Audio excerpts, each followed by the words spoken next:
Hi friends, आप सभी का प्रेम जी एस वर्ल्ड में हार्दिक स्वागत है। आज हम लोग सर्वनाम के बारे में पढ़ेंगे। आखिर सर्वनाम कहते किसे हैं, सर्वनाम के बारे में जानेंगे, सर्वनाम के कितने भेद होते हैं और उनके एग्जाम्पल के बारे में जानेंगे। ठीक, सर्वनाम संज्ञा के बदले जिन शब्दों का प्रयोग होता है उन्हें हम सर्वनाम कहते हैं। ठीक, सर्वनाम के 6 भेद होते हैं। यहाँ पे सबसे महत्वपूर्ण बात ये है कि बहुत से एग्जामों में पूछ लिया जाता है कि सर्वनाम के कितने भेद होते हैं। सीधे सीधे यहीं से क्वेश्चन दिया जाता है कि सर्वनाम के कितने भेद होते हैं। तो सर्वनाम के 6 भेद होते हैं। ठीक है, जैसे पुरुषवाचक सर्वनाम, निश्चयवाचक, अनिश्चयवाचक, संबंधवाचक, निजवाचक और प्रश्नवाचक सर्वनाम होते हैं। अब हम लोग पुरुषवाचक सर्वनाम के बारे में पढ़ेंगे। जिस सर्वनाम से बोलने वाला या सुनने वाला या जिसके बारे में कहा जाए उसका बोध होता है, उसे हम पुरुषवाचक सर्वनाम कहते हैं। ये पुरुषवाचक सर्वनाम के 3 भेद होते हैं: उत्तम पुरुष, मध्यम पुरुष और अन्य पुरुष। ठीक है,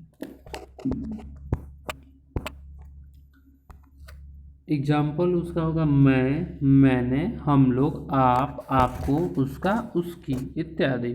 ठीक, अब आइए निश्चयवाचक सर्वनाम।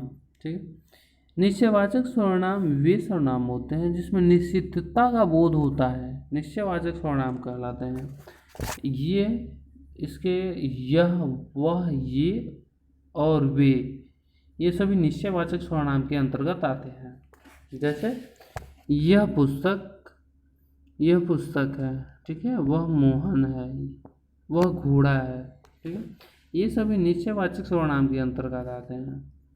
अनिश्चयवाचक सर्वनाम, इससे व्यक्ति या वस्तु के भाव के अनिश्चितता का बोध होता है, अनिश्चयवाचक सर्वनाम कहते हैं। जैसे कुछ, कोई या किसी। कुछ का जो प्रयोग होता है निर्जीव, छोटे जीव या कीड़ों के लिए होता है। कोई का प्रयोग मनुष्य के लिए किया जाता है। ठीक, अब आइए संबंधवाचक सर्वनाम।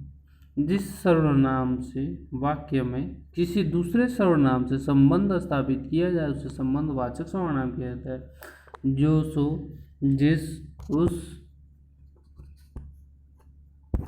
और इसका एग्जाम्पल होता है जो सोता है सुख होता है। ठीक है, जिसकी लाठी उसकी भैंस।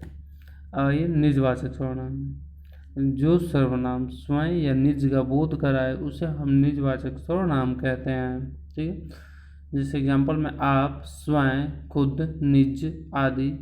ठीक है, अब आइए सीता खुद से कार चलाना सीखेगी। ठीक है, यानी सीता स्वयं कार चलाना जानेगी, यहाँ पर निजता का बोध होता है। ठीक, इसलिए इसे निजवाचक सर्वनाम कहते हैं। प्रश्नवाचक सर्वनाम, जैसे इनसे प्रश्न का बोध होता है। ठीक, प्रश्न का बोध होता है, जैसे कौन, क्या, कौन खेल रहा है, क्या खेल रहा है। ठीक है, यहाँ पे प्रश्नवाचक चिन्ह होना चाहिए। यहाँ से टाइपिंग का मिस्टेक हो गया है, यहाँ पे प्रश्नवाचक चिन्ह होना चाहिए।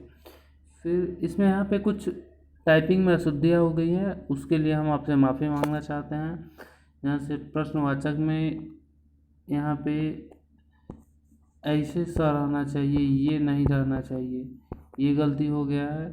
फिर उधर इसके लिए आप हमें माफ़ कर दें। और इधर हमें फिर ये निश्चयवाचक में थोड़ा सा गलती, वही 100 वाला मिस्टेक हुआ है। अब हम लोग अगले वीडियो क्रिया के बारे में मिलेंगे।